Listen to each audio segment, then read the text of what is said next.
Ore para que Deus te dê uma palavra essa noite para ti. Eu tenho certeza que Deus tem algo para nós. Estamos prontos para ouvir? Oramos. Senhor nosso Deus, aqui está o irmão Nicolas, homem de Deus, que está encarregado de nos trazer uma palavra que Deus colocou no seu coração e que ele se preparou para esta noite. Ó Senhor, abençoe a mim e toda a igreja que vai ouvir a tua palavra, para que tenhamos a bênção da tua palavra em nossas vidas, em nome de Jesus. Amém.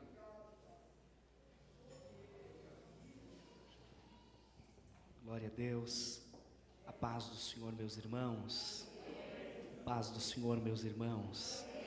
É uma alegria estar com os irmãos nesta rica oportunidade. Você que trouxe seu exemplar bíblico, abra-o comigo, por favor, na carta de Paulo aos Romanos, no capítulo de número 8. Enquanto você procura, eu gostaria de tecer alguns agradecimentos aqui. Primeiramente a Deus pela rica oportunidade de servi-lo, de uma vez mais compartilhar de sua palavra. Quero louvar a Deus pelo carinho desta amada igreja, pela recepção nestes 2 dias, em especial pela liberdade que o pastor Vilmar tem nos dado. Deus abençoe em nome de Jesus. Na sua pessoa, cumprimento todos os seus obreiros, este belo coral. Deus vos abençoe em nome de Jesus. Rodrigo, mais uma vez, muito obrigado pela confiança. Anderson e Thaís, vocês dispensam comentários, moram no nosso coração. Todos os amigos de perto, de longe, que vieram nos prestigiar, sintam-se abraçados. Quantos encontraram a palavra de Deus? Capítulo de número 8, versículo de número 33 a seguir. Quem intentará acusação contra os escolhidos de Deus? É Deus quem os justifica. Quem os condenará? Pois é Cristo quem morreu, ou antes, quem ressuscitou dentre os mortos, o qual está à direita de Deus e também intercede por nós. Quem nos separará do amor de Cristo? A tribulação, ou a angústia, ou a perseguição, ou a fome, ou a nudez, ou o perigo, ou a espada? Como está escrito: por amor de ti somos entregues à morte todo dia. Fomos reputados como ovelhas para o matadouro, mas em todas estas coisas somos mais do que vencedores por aquele que nos amou. Mas em todas estas coisas somos mais do que vencedores por aquele que nos amou. Curve a sua cabeça um instante. Espírito Santo, meu amigo, eu sou completamente dependente de ti nesta hora. Eu oro para que tu tenhas a primazia neste lugar, que minha condição humana, Senhor, não atrapalhe o teu agir. Pai, à medida que eu ministro a tua palavra, se estiver em teu coração, então cura, salva, liberta, batiza com teu Espírito, Senhor.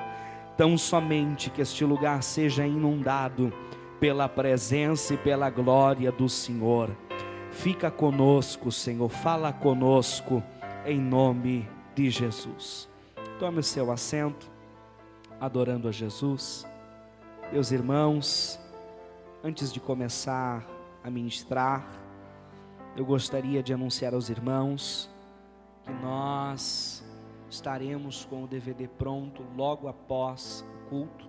Se você esperar alguns minutinhos, vai poder levar para casa no valor de apenas R$10. Vai estar abençoando a vida e o ministério que o Senhor nos tem dado. Nós temos aqui outros temas conosco que Deus nos permitiu gravar, vivendo na dimensão da glória de Deus. E prepara-te, o noivo vem. Nós estamos com algumas unidades, os irmãos terão a oportunidade de estar adquirindo. e abençoando as nossas vidas. Esses aqui são do pastor Vilmar. Deus abençoe, pastor Vilmar, em nome de Jesus. Confesso que para mim é uma responsabilidade ministrar aqui nessa noite. O pastor Volni sentou do meu lado. Eu disse, pastor Volni, é bom sentar do seu lado, mas e agora? O que eu vou pregar na sua frente? Ele disse, fica tranquilo, o meu professor é o mesmo seu. Glória a Deus. Meus irmãos, quando nós olhamos para a carta de Paulo aos Romanos, nós olhamos para uma obra extraordinária, uma obra fantástica. É interessante nós observarmos o contexto em que ela é gerada. Paulo,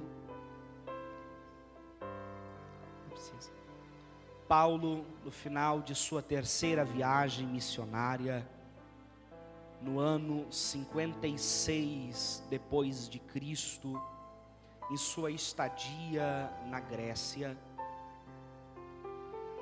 escreveu esta carta à comunidade cristã que residia em Roma.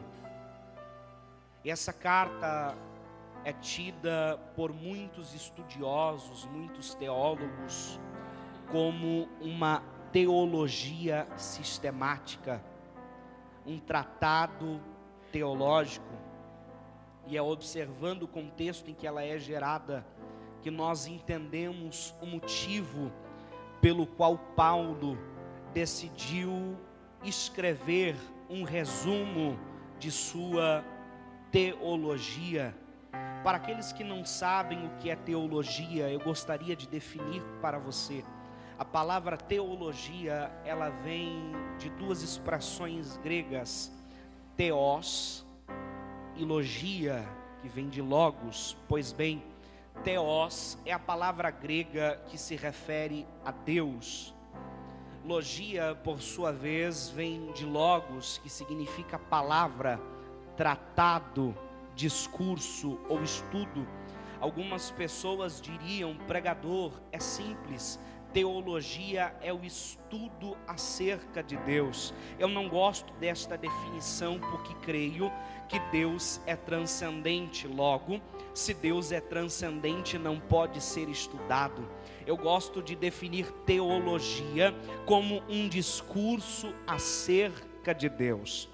Paulo, então, escreve uma carta à comunidade cristã que residia em Roma, e nesta carta ele apresenta um resumo de seu discurso acerca de Deus.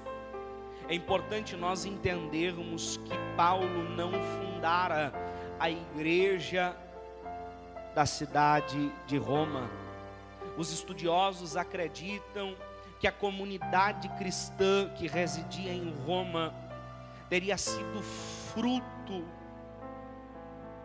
de romanos prosélitos que teriam se convertido no evento de Pentecostes e passado desde então a estudar as Escrituras em seus lares. Paulo nunca havia tido um contato com a igreja de Roma. Quando Paulo escreve essa carta à igreja de Roma, Paulo escreve a uma igreja que, embora ele não conheça, provavelmente conhece a ele. Certamente a igreja de Roma já tinha ouvido falar de Paulo e de seus embates teológicos. Paulo, pouco tempo antes, teve um problema com a igreja situada na Galácia.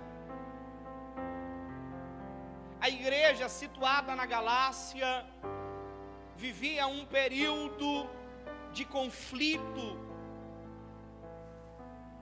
porque cristãos judaizantes estavam oprimindo a parcela gentílica de irmãos na fé, obrigando-os a observar a lei de Moisés, obrigando-os a passar pela circuncisão. Há um paralelo entre a carta de Paulo aos Gálatas e a carta de Paulo aos Romanos. Ao observarmos a carta do apóstolo Paulo aos Gálatas, sem atentarmos para uma hermenêutica ou uma exegese profunda, precisa, a primeira compreensão que temos é de que Paulo é anti-lei, porque Paulo afirma à igreja que se alguém está debaixo da lei, é maldito, e aconselha os irmãos para que não se coloquem novamente debaixo do jugo da lei. No entanto, ao lermos a carta de Paulo aos Romanos, nós temos a impressão de que Paulo é pró-lei, de que Paulo é a favor da lei, por apresentar o seu valor e dizer que a lei é boa, que o mandamento é bom, é santo, é puro, é agradável. Mas a verdade é que Paulo não é anti-lei, nem pró-lei. Paulo apresenta Cristo, nivelador da lei. A verdade é que a igreja da Galácia enfrentava um problema, e o problema era a opressão dos cristãos judaizantes para com os irmãos gentios. Já em Roma, Paulo observara um outro problema que na verdade ainda não era concreto, mas que poderia ser gerado, e de fato foi, anos depois. Pouco tempo antes de Paulo escrever a carta aos Romanos, houve um conflito na cidade e os judeus foram expulsos de lá. Então a comunidade cristã que residia em Roma era predominantemente gentílica, e Paulo tinha um medo. O medo de Paulo era que os irmãos que serviam a Cristo em Roma rompessem o vínculo com o berço de sua fé, que tem raiz no judaísmo. Paulo tem medo que os irmãos rompam este vínculo. Então Paulo apresenta a importância da lei, o seu papel no plano de salvação, no projeto redentor de Deus. Quando Paulo escreve aos Romanos, Paulo então escreve a uma igreja que certamente já tinha ouvido falar do seu nome e de suas polêmicas teológicas, e é por isso que Paulo escreve uma carta que nos apresenta um conteúdo teológico rico, profundo, extraordinário. Deixa eu explicar para você. Quando Paulo escreve esta carta aos Romanos, Paulo compõe uma obra que apresenta um resumo de sua mensagem, um resumo de sua teologia, um resumo daquilo que Paulo cria. O que Paulo está fazendo, pregador? Paulo está enviando um currículo, pastor Vilmar. Paulo envia a mensagem carrega a mensagem de Cristo, a mensagem da salvação, a palavra da cruz, que é loucura para quem perece, mas que é salvação para aquele que crê. A mensagem chega na frente e a mensagem revela quem é Paulo. Eu vou repetir esse negócio porque eu gosto disso. A mensagem vai na frente porque a mensagem revela quem é Paulo. A mensagem vai na frente do ministro, a mensagem vai na frente do homem de Deus, a mensagem vai na frente do pregador, na frente do pastor, na frente do obreiro. A sua mensagem revela quem ele é.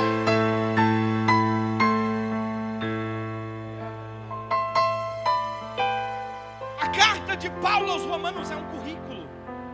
Eu vou lhe explicar o porquê essa carta é um currículo. Ela é um currículo porque Paulo queria estabelecer comunhão, koinonia com os irmãos que residiam em Roma. Paulo queria estabelecer com os irmãos de Roma uma comunhão, para que esta igreja pudesse lhe oferecer o suporte para passar a Espanha e anunciar o evangelho ali. Então ele precisava criar um vínculo com esta comunidade cristã. Ele precisava criar esta comunhão para que a igreja oferecesse a Paulo tudo que ele precisava para anunciar o evangelho de Cristo na Espanha. Pois bem, ao olharmos para os primeiros capítulos desta epístola, nós nos deparamos com Paulo falando acerca da queda do homem, Paulo falando acerca da depravação do homem caído após o Éden. Você vai ver Paulo dizendo: todos pecaram, destituídos estão da glória de Deus. Você vai ver Paulo dizendo: não há um justo, não há um que busque a Deus, não há um que entenda, porque todos se fizeram inúteis pelo pecado.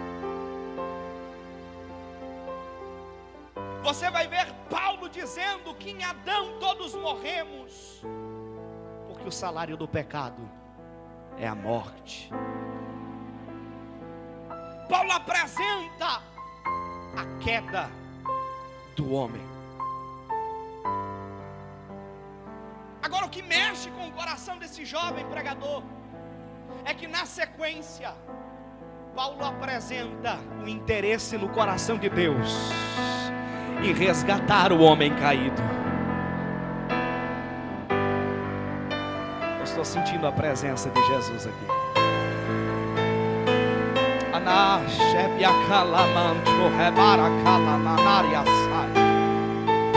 Paulo apresenta o interesse no coração de Deus em colocar de pé o homem que caiu no Éden, em restaurar o homem, em devolver a comunhão, estabelecer intimidade com o homem novamente. E aí Paulo vai apresentar uma das doutrinas básicas, porém fundamentais da nossa fé, a doutrina da justificação pela fé. Há um texto lá do Antigo Testamento, no livro do profeta Abacuque, que Paulo entendeu e aplicou nesta carta. Abacuque 2:4, parte B: o justo viverá pela fé.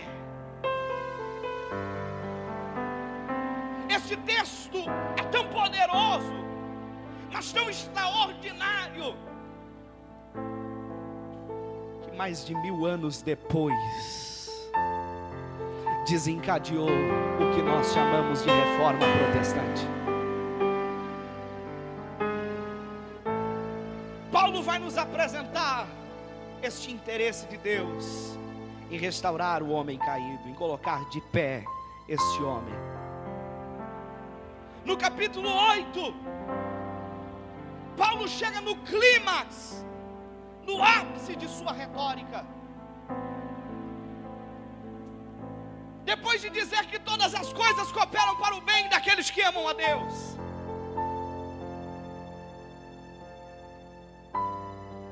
Paulo faz um questionamento.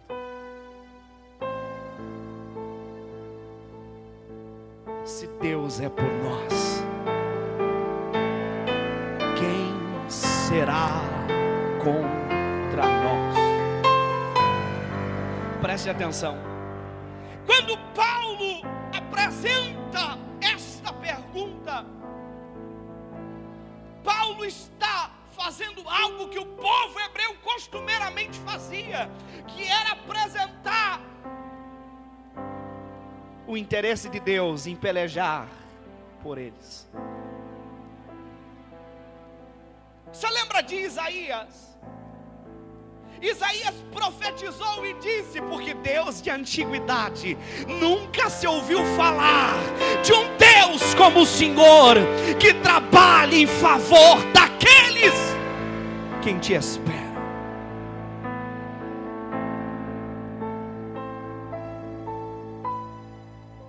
Você lembra de Isaías profetizando e dizendo: ainda antes que houvesse dia, eu sou. Ninguém há que possa fazer escapar das minhas mãos, operando eu. Quem me impedirá? Paulo apresenta o interesse de Deus em abençoar o homem. Então pergunta: quem será contra nós se Deus decidiu trabalhar em nosso favor?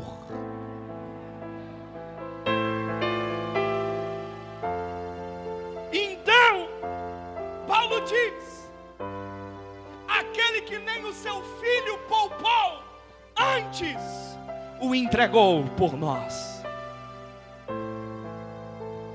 Paulo está lembrando de Abraão. Paulo está lembrando do momento em que Abraão coloca Isaac no altar para sacrificá-lo. Sabe o que é interessante?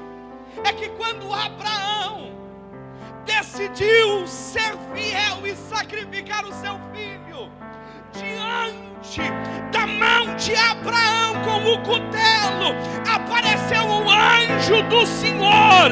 E as tradições de Israel dizem que o anjo do Senhor segurou o braço de Abraão, porque Abraão iria até o final naquilo que Deus lhe designou. Agora sabe o que é interessante? É que Deus parou o braço de Abraão e proveu o cordeiro para que Isaac não precisasse ser sacrificado. Mas agora Deus é Ele que está com o cutelo na mão. Ele coloca o seu filho no altar e não tem um segundo cordeiro para morrer no seu lugar. Jesus Cristo se entregou por nós. Ele é o Cordeiro de Deus que tira o pecado do mundo. Será que tem alguém que pode louvar a Deus pelo Cordeiro?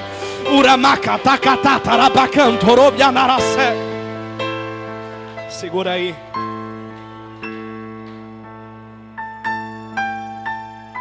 Paulo faz uma segunda pergunta. Paulo se direciona aos irmãos questionando: quem intentará acusações contra os escolhidos de Deus? Sabe o que a Bíblia diz? A Bíblia diz no livro do Apocalipse, no capítulo de número 12, versículo 10, que há um grande dragão, uma serpente antiga, que acusa os crentes, os irmãos diante de Deus, de dia e de noite.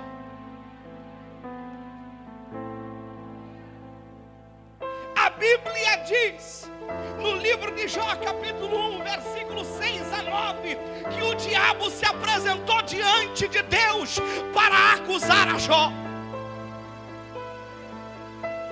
A Bíblia diz no livro de Zacarias, capítulo 3 e versículo 1, que do lado do sacerdote Josué estava o diabo a fim de acusá-lo.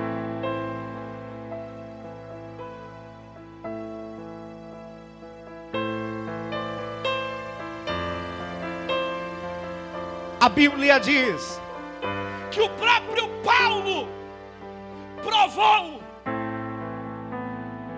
da dor, da acusação diabólica. 2 Coríntios capítulo 12, versículo 7, Paulo diz: e me foi posto um espinho na carne, para que eu não me gloriasse como proporção diz que esse espinho na carne é um mensageiro de Satanás. Existe um acusador. Existe alguém que olha para Deus e diz: Deus, ele pecou. Deus, ela pecou. Deus, ele errou. Deus, ela tropeçou. Existe alguém que nos acusa. Mas na sequência do texto, Paulo diz: é Deus quem os justifica. Você não entendeu? Segura aí. Quando Jesus foi para a cruz, ele realizou algo que teologicamente nós chamamos de dupla imputação. Talvez a palavra imputação seja novidade para você. Você conhece a expressão amputar, que é tirar. Alguém pode amputar uma perna, amputar um braço. Agora, imputar não é tirar, é colocar. Quando Jesus foi para a cruz, ele realizou uma dupla imputação. A Bíblia diz que quando Jesus foi para a cruz, os nossos pecados lhe foram imputados. Vou explicar para você. A Bíblia diz que aquele que não tinha pecado se fez pecado por nós. Ai, que maia, suribidihessa, nabracandalaia. Aquele que não tinha pecado levou sobre si. O profeta Isaías profetizou dizendo: porque ele verdadeiramente levou sobre si. Ele subiu naquele madeiro sem pecado. Ele subiu naquele madeiro sem mácula e sem pecado. Levou sobre si a condenação que o nosso pecado merecia. Eu vou explicar para você. A Bíblia diz que o salário do pecado é a morte. A Bíblia diz que o pecado atrai a ira de Deus. A Bíblia diz que o pecado traz maldição sobre o homem. Aquele que não tinha pecado bebeu o cálice da ira de Deus no seu e no meu lugar. Aquele que não tinha pecado, aquele que não tinha motivo para ser maldito, se fez maldito por nós. A Bíblia diz que ele tomou, ele bebeu o cálice da ira de Deus, que era destinado ao homem que pecou. Os nossos pecados lhe foram imputados. Ele levou sobre si os nossos pecados. Quando Jesus vai para a cruz, suas últimas palavras foram: está consumado. Está consumado vem do grego tetelestai.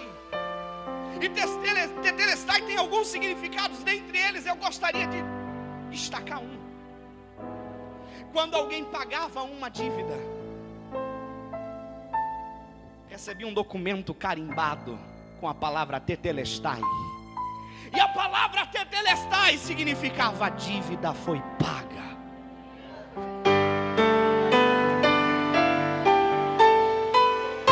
Nós tínhamos uma alta dívida e não podíamos pagar. Mas quando ele verteu o seu sangue carmesim na cruz do Calvário, ele disse: tetelestai. A dívida foi paga no Calvário. A dívida foi paga no Calvário. A dívida já foi paga.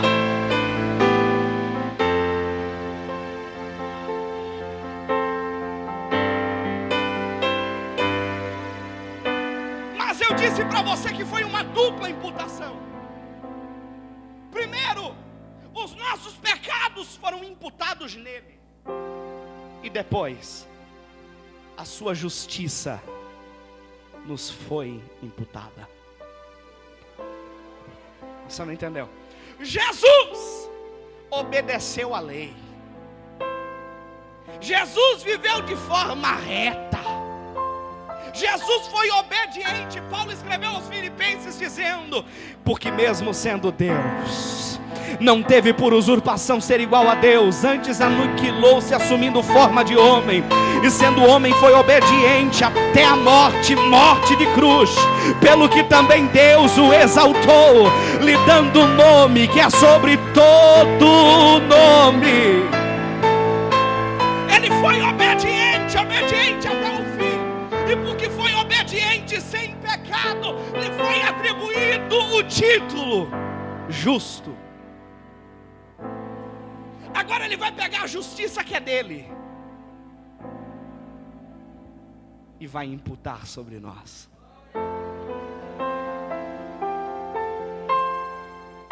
A sua justiça repousa sobre nós.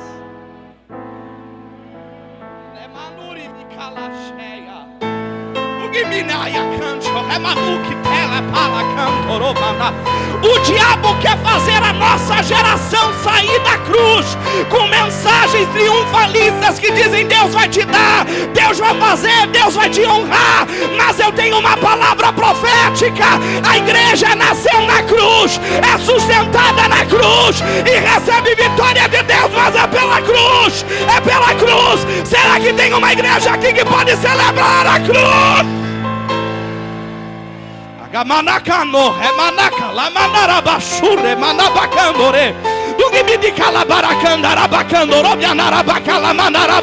Se você não gosta de poder de Deus, dá tempo de ir para casa assistir o Fantástico, porque onde a palavra da cruz é pregada, tem poder de Deus, tem salvação, tem renovo, tem libertação, tem batismo no Espírito Santo. A igreja não vai se afastar da cruz.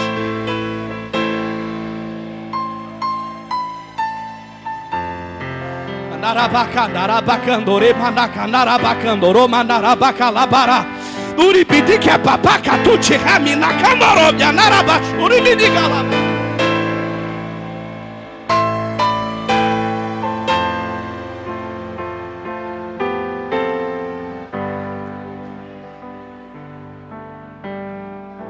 Cultue a Ele. Mas tem uma glória de Deus aqui.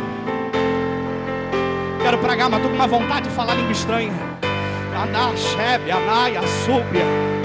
É plapa, catuti, cremanob, calamanagaça. Se você é batizado no Espírito Santo, seja renovado agora. Seja renovado agora. Seja renovado agora. Seja renovado agora. Eu ministro a presença de Deus te enchendo agora.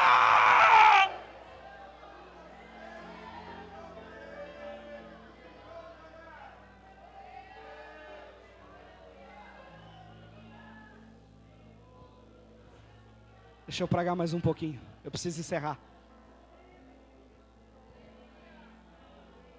Existe um acusador. E sabe o que é interessante? É que quando o acusador olha para Deus e diz: Deus, a tua lei diz que esse homem pecou e ele merece a condenação, o acusador está certo. Quando o acusador olha para Deus e diz: Deus, fulano pecou, merece o inferno, ele está certo. Realmente, o pecador merece a condenação, merece a ira, merece a maldição. Mas quando Jesus foi para a cruz, Ele levou sobre Ele aquilo que nós merecíamos, para nos dar aquilo que nós não merecíamos.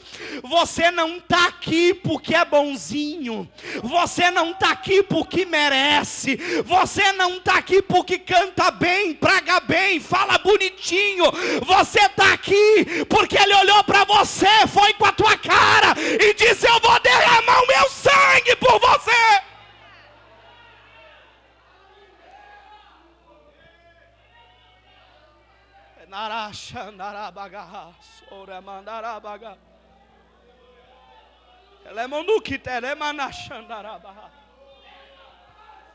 Eu disse para você que o acusador está certo. Agora imagine comigo essa cena. O acusador chega diante de Deus e diz: Deus, ele pecou, então lança ele no inferno. Deus, a tua lei diz que quem age e procede dessa forma é digno da condenação. E Deus olha para o acusador e diz: é verdade, quem procede dessa forma merece acusação. Mas de repente aparece Jesus, o advogado de defesa, e diz: Pai, olha aqui, Pai, olha aqui. Não, você não está entendendo.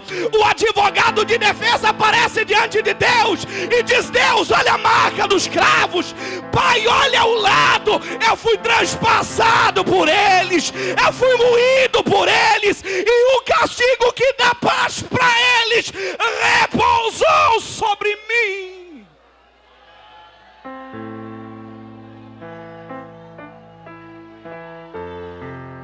Eu vim pregar aqui nessa noite e falar da mensagem da cruz. Eu vim pregar aqui nessa noite e falar do sangue de Jesus. Ninguém pode se justificar diante de Deus por boas obras. Ninguém vai entrar no céu porque é bonzinho. Ninguém vai entrar no céu porque canta bem, porque prega bonito. Ninguém vai entrar no céu porque andou arrumadinho, não. Deixa eu dizer uma coisa para você. Se o diabo acusar, você pode ter dinheiro. Teu dinheiro não vai te livrar do inferno. A Bíblia diz que você pode ter status. Se o diabo acusar, o status não vai te livrar do inferno. A Bíblia diz que você pode ter posses. Se o diabo acusar, as posses não vão te livrar do inferno.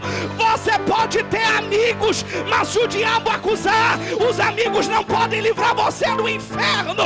Agora, se você tiver a marca do sangue de Jesus na tua vida, pode não ter dinheiro, pode não ter posse, pode não ter amigo, mas vai entrar no céu, vai entrar no céu, vai andar com a mandore manara. Será que tem uma igreja aqui que vai entrar no céu?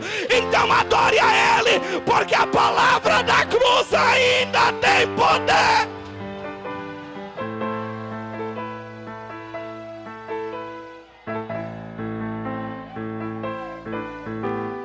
Eu preciso encerrar, olha para mim. Sabe o que a Bíblia diz? Que Paulo prossegue e Paulo pergunta: quem os condenará?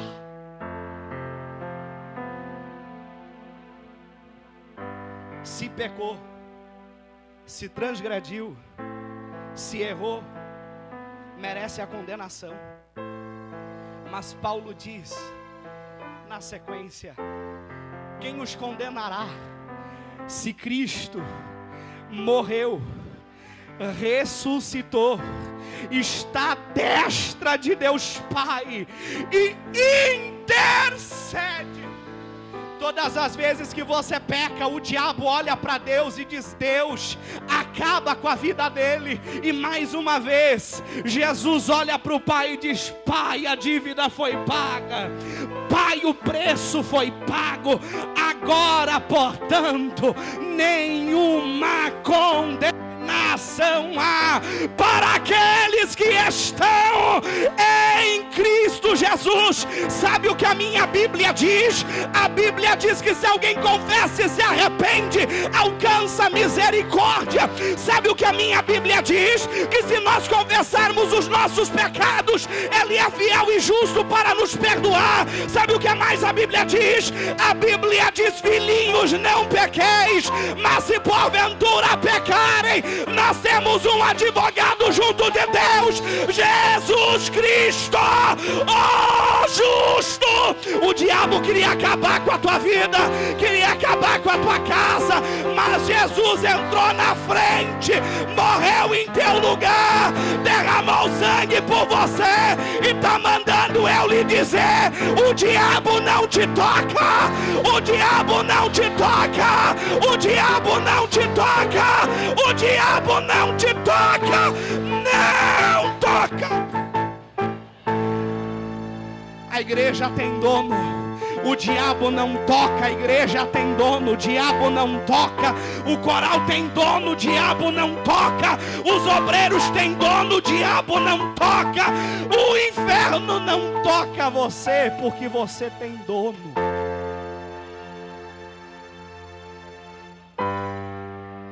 Quem os condenará, se aquele que é justo intercede?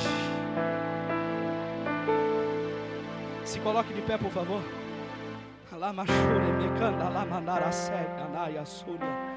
O que me de comandou me assai. Aí sabe o que Paulo diz? Paulo diz: quem nos separará do amor de Cristo?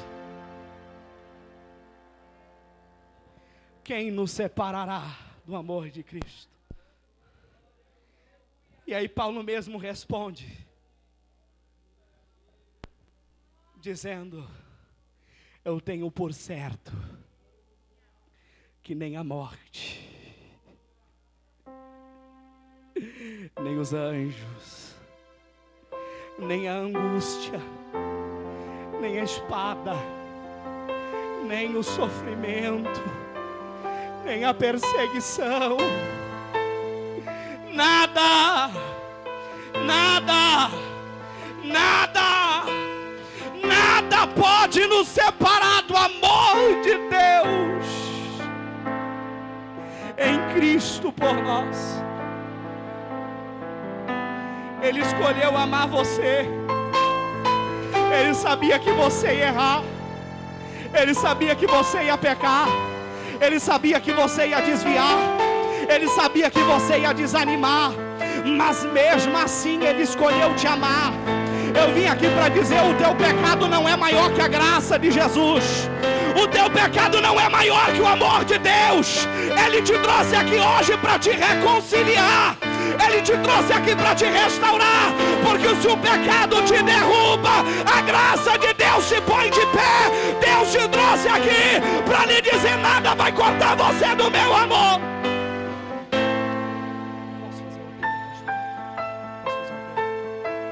Se Deus falou no teu coração, sai do teu lugar, eu quero orar por você.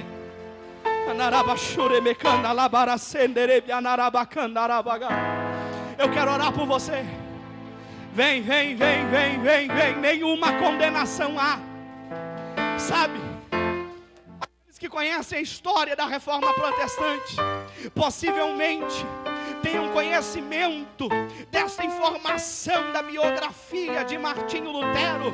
Um dia o diabo se apresentou para Martinho Lutero, abriu uma lista e disse: Martinho Lutero, eu vim aqui para dizer que você não serve para ser sacerdote, você não serve para ser homem de Deus, e eu vou provar para você o porquê. E começou a ler naquela lista os pecados de Martinho Lutero. De repente Lutero, inspirado pelo Espírito Santo, passou a mão numa pena com tinta e escreveu na lista do diabo, porque o sangue de Jesus nos purifica de todo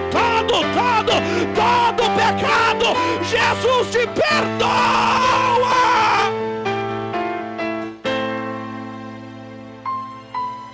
Feche os seus olhos. Pai, no nome de Jesus nós oramos. No nome de Jesus nós oramos. Eu quero pedir aos obreiros para que imponham as mãos. Em nome de Jesus nós oramos. Pai, abre o céu aqui agora. E em nome de Jesus nós ministramos todo jugo sendo quebrado, todas as prisões caindo por terra agora. Diabo, sai fora em nome de Jesus. Em nome de Jesus. Em nome de Jesus. Eu ministro a presença de Deus te renovando hoje. Eu ministro a presença de Deus alegrando a tua alma hoje. Você que estava fora da comunhão, você que há um tempo não fala em língua estranha, a presença de Deus te reconcilia agora.